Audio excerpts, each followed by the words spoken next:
राखी का ये पावन बंधन हमेशा बनाए रखे हमारे रिश्तों का अपनापन। रक्षाबंधन की हार्दिक शुभकामनाएं।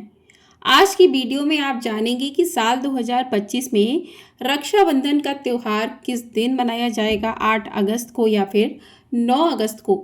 रक्षाबंधन में राखी बांधने का शुभ मुहूर्त क्या रहेगा, इस दिन भद्रा का समय क्या कब से कब तक रहेगा, राहु काल का समय कब तक क्या रहेगा, और रक्षाबंधन की थाली में बहनों को कौन कौन सी चीजें रखनी चाहिए, साथ ही राखी किस तरह से बांधनी चाहिए, किन किन नियमों का ध्यान रखना चाहिए, राखी में कितनी गांठ लगानी चाहिए और पूजा की थाली में क्या क्या सामग्री होनी चाहिए। इस दिन भाई और बहन के रिश्ते को और मजबूत करने के लिए या भाई की सुख समृद्धि की कामना से कौन सा विशेष उपाय भी आप कर सकते हैं। तो हर साल सावन पूर्णिमा को रक्षाबंधन का त्योहार मनाया जाता है। तो इस साल पूर्णिमा तिथि शुरू हो रही है 8 अगस्त शुक्रवार दोपहर 2:12 से और 9 अगस्त शनिवार को दोपहर 1:24 पर पूर्णिमा तिथि समाप्त हो जाएगी। इसके बाद कृष्ण पक्ष की प्रतिपदा तिथि प्रारंभ हो जाएगी और रक्षाबंधन का त्योहार हमेशा औदिया तिथि यानी कि उदया तिथि में विद्यमान पूर्णिमा को ही मनाया जाता है। इसलिए साल 2025 में रक्षाबंधन का पर्व 9 अगस्त दिन शनिवार को ही मनाया जाएगा और इसी दिन श्रवण नक्षत्र दोपहर 2:23 तक रहेगा। बाद में घनिष्ठा नक्षत्र प्रारंभ हो जाएगा। सौभाग्य योग इस दिन पूरा दिन रहने वाला है। इस बार रक्षाबंधन के दिन भद्रा नहीं रहेगी, लेकिन एक दिन पहले 8 अगस्त शुक्रवार को भद्रा काल प्रारंभ हो रहा है, जिसका समय रहेगा दोपहर 2:12 से लेकर मध्य रात्रि 1:52 तक। ऐसे में रक्षाबंधन के दिन भद्रा तो नहीं रहेगी, लेकिन पूर्णिमा तिथि दोपहर में ही समाप्त हो रही है। तो कोशिश करें कि पूर्णिमा तिथि के अंदर अंदर ही आप अपने भाई को राखी बांध लें। और 9 अगस्त शनिवार को सुबह 5:47 से 1:24 तक आप अपने भाई को राखी बांध सकते हैं। इसके अलावा बीच में राहु काल भी रहेगा, जो कि सुबह 9 बजे से लेकर 10:43 तक रहेगा। कोशिश करें कि राहु काल के समय में कोई भी शुभ कार्य ना करें, चाहे वह राखी बांधने का ही कार्य क्यों ना हो। बहुत सी बहनें देर से घर पहुंचती हैं और मुहूर्त तब तक निकल जाता है, बीत जाता है। ऐसे में आप फिर शाम को सूर्यास्त से पहले भी भाई को राखी बांध सकती हैं, लेकिन ऐसा होने पर आप उससे पहले सुबह या शुभ मुहूर्त के अंदर अंदर अपने किसी भी आराध्य देव को राखी जरूर अर्पित करें, जिन्हें भी आप अपना इष्ट मानती हैं, ताकि अगर मुहूर्त निकल भी जाए तो भी आप अपने भाई को राखी बांधें और उसका दोष भी आप दोनों भाई बहनों में किसी को भी ना लगे। अब जान लेते हैं पूजा विधि और नियम के बारे में। तो इस दिन बहनों को स्नान करके साफ वस्त्र धारण करके फिर पूजा की थाली सजानी चाहिए। पहले आप अपने घर के मंदिर में जिस तरह से पूजा करती हैं वह पूजा संपन्न कर लें। सूर्य देवता को अर्घ्य अर्पित करें। शनिदेव का दिन है तो शनिदेव के मंत्र का भी जाप करें, ताकि शनि के प्रकोप से आपका भाई सदैव सुरक्षित रहे। फिर पूजा की थाली में आपको राखी, जिसमें कलावे वाली राखी हो तो बहुत ज़्यादा अच्छा है, अक्षत, रोली, कुमकुम, भाई की पसंदीदा कोई भी मिठाई, एक का सिक्का और इसके अलावा चाहे तो आप अपनी सामर्थ्य के अनुसार भाई को जो कुछ भी उपहार स्वरूप देना चाहते हो वह भी आप दे सकते हो।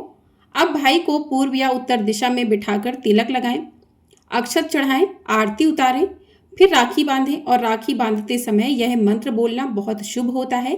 येन बद्धो बलि राजा दान वेद्रो महाबलय तेन तत्वा प्रतिबद्ध नामी रक्षय माँ चल माँ चला। या फिर हिंदी में भी आप इस प्रकार कह सकती हैं कि हे प्रभु, जैसे राखी का यह धागा मेरे भाई के हाथ में बंधा है, वैसे ही आपकी कृपा और आशीर्वाद सदैव मेरे भाई के साथ बंधे रहें। उसे लंबी उम्र, अच्छा स्वास्थ्य, सफलता और समृद्धि प्रदान करें और जब वह कभी अकेला महसूस करे तो आप उसकी ढाल बनकर खड़े रहें। मेरे भाई की हर राह शुभ हो, यही मेरी सच्ची प्रार्थना है। इस प्रकार कामना करके आप अपने भाई को राखी बांधें और पसंदीदा मिठाई उन्हें खिलाएं। राखी बांधते समय 3 गांठें लगाएं। पहली गांठ भाई की लंबी उम्र के लिए, दूसरी गांठ उसकी सुख समृद्धि के लिए और तीसरी गांठ उसकी रक्षा सभी देवी देवता करें इसके लिए। और यह 3 गांठें श्री ब्रह्मा विष्णु महेश का भी प्रतीक मानी जाती हैं। राखी बांधने के बाद आप कुछ सरल उपाय भी कर सकती हैं, जैसे कि आप इस दिन अपने भाई के नाम से जरूरतमंद लोगों को सहायता कर सकती हैं। इस दिन आप अनाज, वस्त्र, मिठाई, काले तिल या फिर घी का दान कर सकती हैं। इसके अलावा मिठाई का दान करना भी इस दिन बहुत शुभ माना जाता है। सबसे ज़रूरी बात है कि जो कुछ भी दान आप करते हैं वो सच्ची श्रद्धा से होना चाहिए, सच्ची श्रद्धा से दान करना चाहिए। और यह दिन भाई और बहन के रिश्ते को मजबूत करता है, आपसी प्रेम बढ़ाता है। इस दिन बहनें अपने भाई को प्लास्टिक या फिर अशुभ चिन्हों वाली राखियां गलती से भी ना बांधें। राखी हमेशा शुभता लिए हुए ही होनी चाहिए, ना ही खंडित हो, ना ही टूटी फूटी हो। कोशिश करें जिसमें मौली यानी कि कलावा बंधा हुआ हो, ऐसी राखी अपने भाई की कलाई पर बांधें। इस दिन यदि बहनें अपने और अपने भाई के घर में सुख समृद्धि की कामना से मां लक्ष्मी जी के नाम से घी का दीपक जलाएं तो घर में सुख समृद्धि आती है। खास तौर पर रक्षाबंधन के दिन सुबह और शाम को उत्तर दिशा की तरफ मुंह करके घी का एक दीपक जलाएं। अपने घर के मुख्य द्वार पर या घर में ही उत्तर पूर्व दिशा की ओर मुंह करके आप घी का दीपक जला सकते हैं। ऐसा करने से मां लक्ष्मी जी प्रसन्न होती हैं और अपने आराध्य देवी देवताओं की आराधना हर व्यक्ति को प्रतिदिन करनी चाहिए, क्योंकि अपने इष्ट देव की आराधना करने से भाग्य शुभ रहता है और धन सुख समृद्धि का आगमन भी घर में बना रहता है।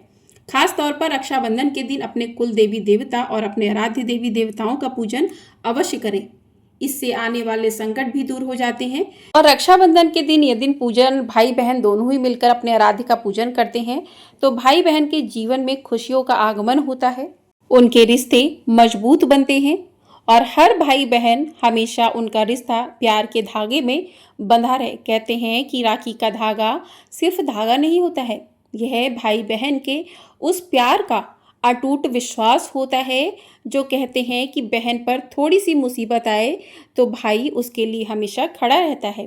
तो इस प्रकार से आशा करती हूँ कि आपको रक्षाबंधन से जुड़ी सभी जानकारी इस वीडियो में प्राप्त हो गई होंगी। तो आपको सभी जानकारी प्राप्त हो गई हैं तो वीडियो को आप लोग लाइक कर दीजिएगा। आपका एक लाइक हमारे लिए बहुत अधिक महत्वपूर्ण होता है। और साथ ही सावन पूर्णिमा की कथा और सत्यनारायण भगवान की कथा भी आपको हमारे चैनल पर सुनाई जाएगी, तो आप लोग हमारे चैनल से उस कथा को सुन सकते हैं। और रक्षाबंधन के दिन अपने भाई को राखी बांधते हैं। जो बहनें अपने भाई को राखी नहीं बांध सकती हैं वो अपने घर में भगवान को अपना भाई मान के राखी बांध सकती हैं। और यदि कोई बहन देर से आती है, शुभ मुहूर्त निकल जाता है, तो सूर्यास्त से पहले राखी बांध सकते हैं, या फिर आप शुभ मुहूर्त में किसी भी देवी देवता को आप राखी बांध दीजिए। उसके बाद आप जो है भाई को राखी बांधेंगे तो इससे कोई भी दोष नहीं लगता है। तो इस प्रकार से ये थी रक्षाबंधन से जुड़ी सभी जानकारी। आशा करती हूँ वीडियो पसंद आई होगी। वीडियो पसंद आई हो लाइक कर दीजिएगा।